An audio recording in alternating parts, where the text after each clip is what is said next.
The Theater History Podcast is supported by HowlRound, a Knowledge Commons by and for the theater community. It's available on iTunes and howlround.com. Hi, and welcome to the Theater History Podcast. I'm Mike Leager. It's always a bit strange to think that Oscar Wilde, author of the classic comedy The Importance of Being Earnest, also wrote Salomè, a dark biblical drama in which the title character brings about the beheading of John the Baptist. Today we're joined by Eleanor Fitzsimons, who's got a new article on the story behind Salomè in the magazine History Today. She's a researcher, writer, and journalist, and the author of Wilde's Women, How Oscar Wilde Was Shaped by the Women He Knew. Eleanor, thank you so much for joining us. Not at all, Mike. You're very welcome. I briefly mentioned the plot of Salomè in the introduction, but could you tell us more about the play, what happens in it, and how would you describe its style? Yes, absolutely. It's quite a short play, in fact. It's a one-act tragedy, and it's based pretty faithfully in many ways on the biblical story of Salomè, which people may be familiar with. She was daughter of Herodias, who in turn was married to Herod Antipas. So she was Herod Antipas's stepdaughter. He became very obsessed with her. She was a very beautiful teenage girl, and he became completely besotted really with her.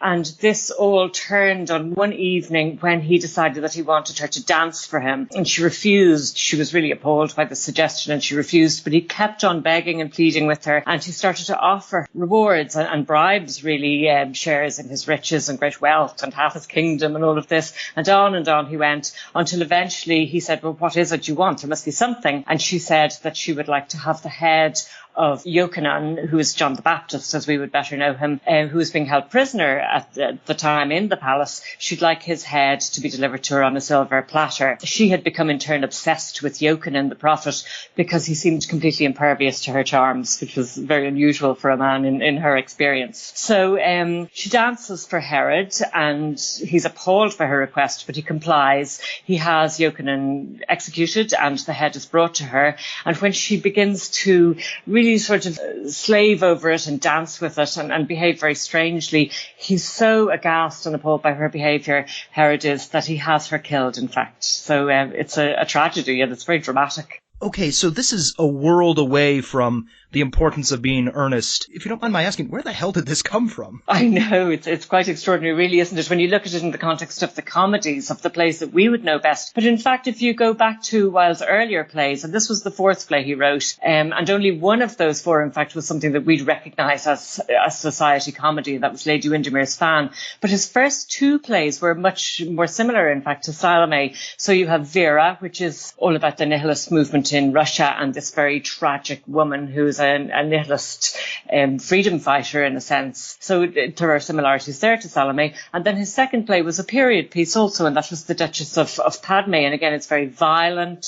It involves a woman and her lover and a murder. So you can see where he's coming from really with Salomè when he writes it in that context. But also he was obsessed by the story. He was very influenced by Flaubert's work. Flaubert wrote a book called Trois Contes, and one of his tales is the tale of Salomè, in fact. He was also very influenced by a book written by Joris Karl Huysman, a book called Aribor, which describes this aesthetic man, this aesthete who becomes very obsessed with material goods and with beautiful things. And one of the things he's obsessed with, in fact, are paintings of Salomè, Gustave Moreau's paintings of Salomè, where she's dancing for Herod. And he describes these paintings in really lavish, vivid detail in his novel. And Wilde was obsessed with that novel. He read it while he was on his honeymoon in Paris, and he became very captivated by this notion of admiring beauty and losing yourself in the beauty of a magnificent painting. So there are lots of influences there. He also, of course, was influenced by symbolist poets who were operating in Paris at the time, and particularly Stephen Malmaer, who wrote also about Herod and Salomè and Herodotus. So it's not that surprising, really, when you look at his influences on the context of the day. Yes, could you tell us a little bit more about the symbolists? Yes, indeed. It's a late 19th century art movement, really originating in France, but spreading then to some extent to Russia and also Belgium, but not really to England or to the UK. or Ireland at all. Wilde would have picked up on it really during his visits to Paris. He was very immersed in French culture. He spoke fluent French, and he'd been there many times. In fact, he travelled first to Paris as a boy. His mother would have brought him there. She was an incredibly talented linguist and a translator, and she wanted to instill in her sons a love of France and of the French language, so she brought them there quite often. But the movement itself, the symbolist movement, would have started off in poetry. It was formalised by Stephen Mallarmé, who I've already mentioned, and also Paul Verlaine, who went on later to win the Nobel Prize for Literature. But the term itself, the term symbolist, was coined by another poet, a Greek man. He was Greek-born, but he became known as Jean Moreas. And he wrote an article called The Symbolist Manifesto in 1886, and that appeared in Le Figaro. And really what he was doing was that he was trying to, I suppose, characterise this new movement and differentiate it from the decadent movement, which was happening at more or less the same time, slightly earlier. But the symbolist movement, in essence, was a reaction against naturalism and realism, which would have been very much the forms of the day. And particularly in poetry, it was an expression really against the very rigid conventions that had emerged in French poetry. And it was this attempt to express an inner life, thought processes really, in metaphors and in images, much more oblique really than the very naturalist, realist poetry that had gone before. So it started with poetry and then spread to the visual arts, to painting, and also to some extent to theatre. Although there isn't that much symbolist theatre, in fact, it was less easy to achieve because you're talking about symbolism and inner thoughts and emotions that are quite difficult to convey on stage. Now, Wilde was so interested in this symbolist movement, and I guess arguably one of the symptoms of that, you say, is that he wrote this play originally in French. Yes, he did. Because I suppose the movement came from France and because the poetry was French poetry, and he also would have been influenced, particularly in theatre, by a man called Maeterlinck, who was probably the best exponent of symbolist drama. So he took his cue from those French writers and Belgian writers rather than look towards English writers. And therefore, I suppose it made sense to write in French. But there were other reasons too, one of which was that he was fluent in French and he wanted to exercise that fluency. He has a quote where he says, I have one instrument that I know I can command, and that is the English language. But there was another instrument to which I had listened all my life, and I wanted once to touch this new instrument to see whether I could make anything beautiful of it. And that was the French language. There's also some suggestion, and it's in fact Kerry Powell in his book Acting Wilde suggests that Wilde may have liked the idea that his audience wouldn't have particularly necessarily understood the play because it was in a language that was alien to them, and that would have added to this whole sense of sort of disconnect and loneliness and isolation that was very much part of that symbolist notion, and that was very much part, in fact, of the play of Salomè. It's all about sort of misunderstanding and isolation and loneliness, and that would have underlined, I suppose, what he was trying to achieve. But there's one further reason, I think, and that's because he seems to have been very keen to have one particular actress, and that was Sarah Bernhardt, act the part of Salomè. And she was hugely famous at the time, hugely celebrated in theatre, but she almost always performed in her native French. She hardly ever performed in English or any other language. So in order to convince her to play the part, he really would have had to have allowed her to play it in French. And that didn't seem to be a barrier to her audience either. They were quite happy to go along and hear her speaking in French on stage. It didn't seem to matter to them that they necessarily couldn't understand what she was saying. Yes, you mentioned Sarah Bernhardt, and this is, I think, one of the really interesting parts of your article, this kind of complicated relationship between Wilde and Bernhardt. You mentioned that he may have written the play for her. Could you tell us a little bit more about her and how Wilde felt about her? Absolutely. As Bernhardt was an extraordinary woman, extraordinary actress, her origins are shrouded in a little bit of mystery. She was born in 1844. The date isn't even quite certain. Everything about her is quite mysterious. But she was born in Paris, and she was the illegitimate daughter of a Dutch Jewish woman who was described at the time as a courtesan, a sort of a high-class prostitute, I suppose, in a sense. She consorted with men, usually very upper-class men. And as a result, I suppose, of that, Bernhardt's father isn't really known. There are a couple of names in the frame as to who her father might have been, but it's not established for definite. definite who her father was. Her mother brought her up alone as a single mother at the time. And when she was quite young, she went to boarding school. After she left boarding school, she thought, in fact, of becoming a nun and joining a convent, but she was persuaded instead to become an actress. And she trained at the Conservatoire in Paris, so very good training as an actress. She went on later then to join the Comédie Française and to become their primary actress. And she had several very successful and important partnerships in her lifetime with playwrights, with Victor Hugo for one, but also in particular with Victorien Sardou. He would have written parts specifically for her. So she played some really iconic roles, Cleopatra, she played Tosca, Fedora and Phaedra, and she was an incredibly strong presence on stage, absolutely threw herself into each part, was considered by many critics to be almost inseparable from the parts she played. You never quite knew where, say, Phaedra ended and Bernhardt began. She, interestingly enough, used to suffer terribly from stage fright, sometimes to the point of actually being physically sick backstage, and she'd talk about how she just couldn't bear the thoughts of having to go on. But she seemed to be able to channel that great energy and that great emotion into her performance. So she would give off everything when she was on stage. Her death scenes were absolutely legendary because she really would be in agony on stage. At the time that Wilde met her, in fact, he first saw her when she came to perform on the London stage.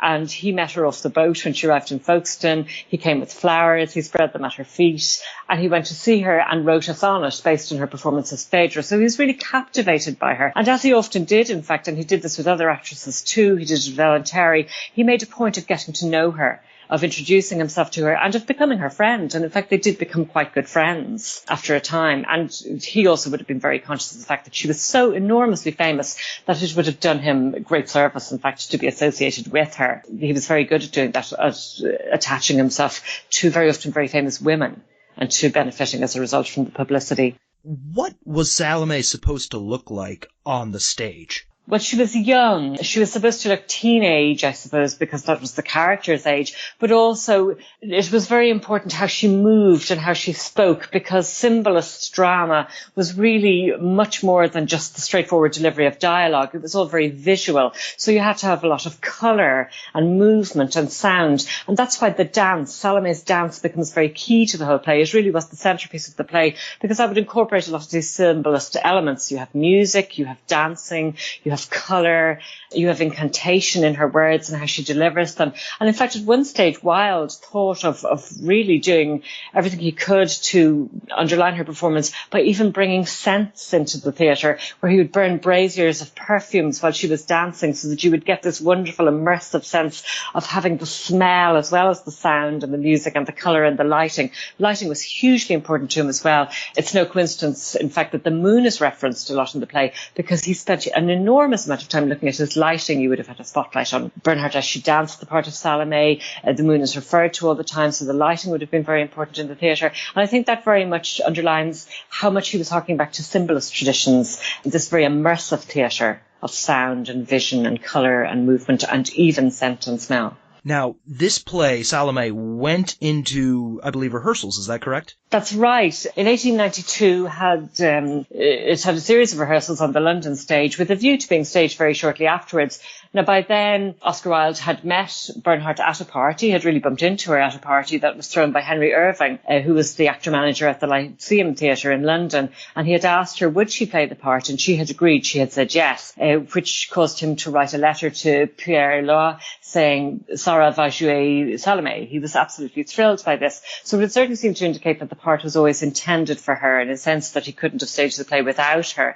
So they went into rehearsal, and she took a much larger part in the production than just being the lead actress, as she very often did at that stage. She really effectively was the director of the play. So she chose the costumes. She in fact adapted the costume that she was wearing as Cleopatra at the time, because she was performing in Sardou's play in London. She insisted on dyeing her hair blue, very dramatic blue colour. And she also, this is really key, I think, to the performance, she insisted on dancing the part of the Salomè's dance herself. Now, Salomè is a teenager, and at the time Bernhardt was 47 years of age, and she was recently a grandmother. So that, you would imagine, might have precluded her from dancing this very exotic teenager's role, but not at all. She was absolutely undaunted, and she absolutely insisted that she wouldn't have a stand-in to dance this part. So rehearsals were progressing quite well, in fact, and everything everything looked like it was going according to plan. And then when a licence was applied for, the examiner of plays in London at the time refused to license the play. And what he did was he invoked this very rarely used 16th century law that was on the statute books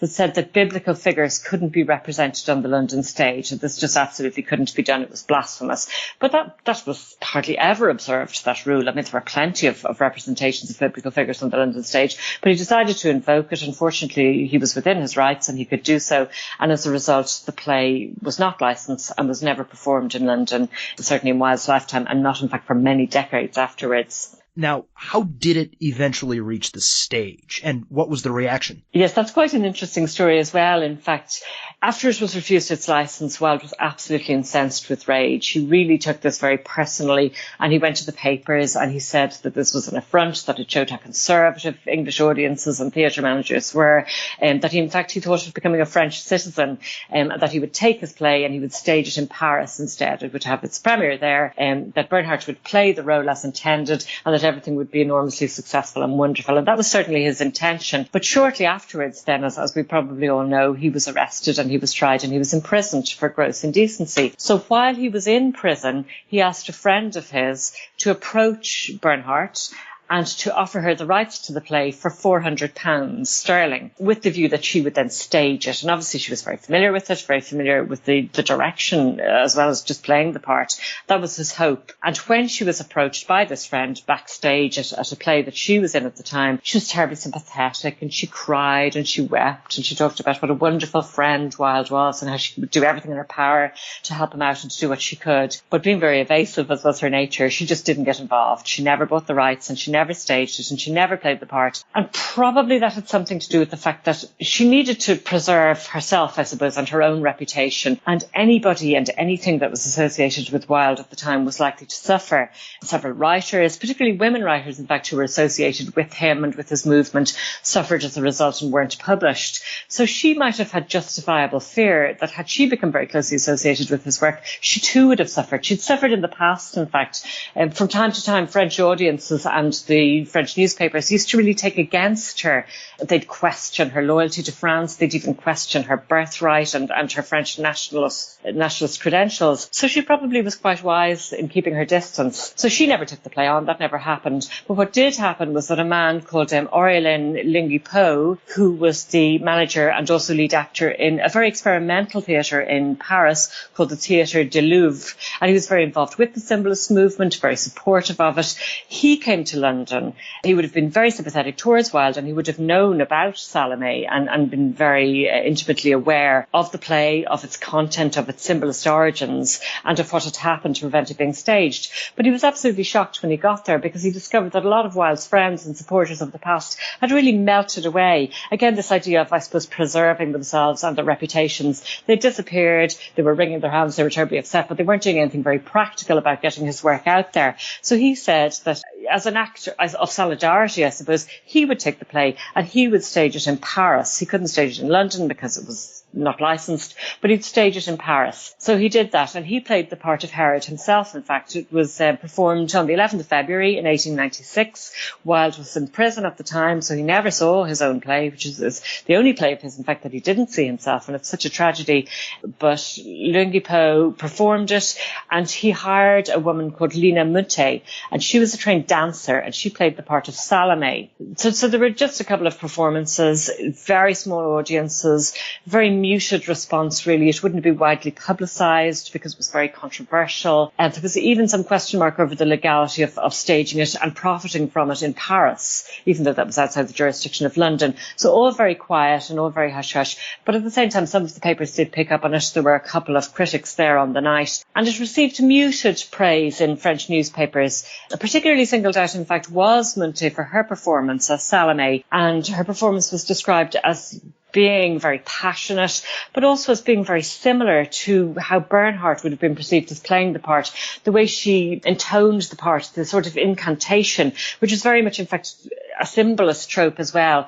and very much the way that the play is intended to be performed, this idea of sort of incanting, almost like a spell, the lines that Salomè has. She did that very successfully, and it was suggested that she did that in such a way that she was channeling Bernhardt from Bernhardt's earlier performances in similar plays. So she was praised. But the play again sort of disappeared. It was only ever really performed in very small theatres, and it was performed in England from time to time, but only in private performances because it wasn't licensed to be performed publicly. But it did influence a lot of work, and I suppose most notably it influenced Strauss's opera of the same name. And it's continued to influence work, in fact, ever since then.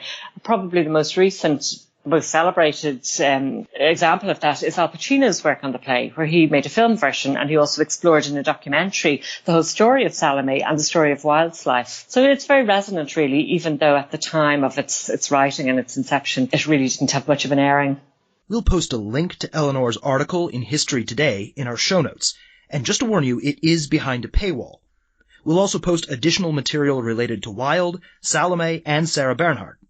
Eleanor, thank you so much for helping us learn more about Oscar Wilde's strange and surprising play. Thank you, Mike. It was wonderful to chat to you about it.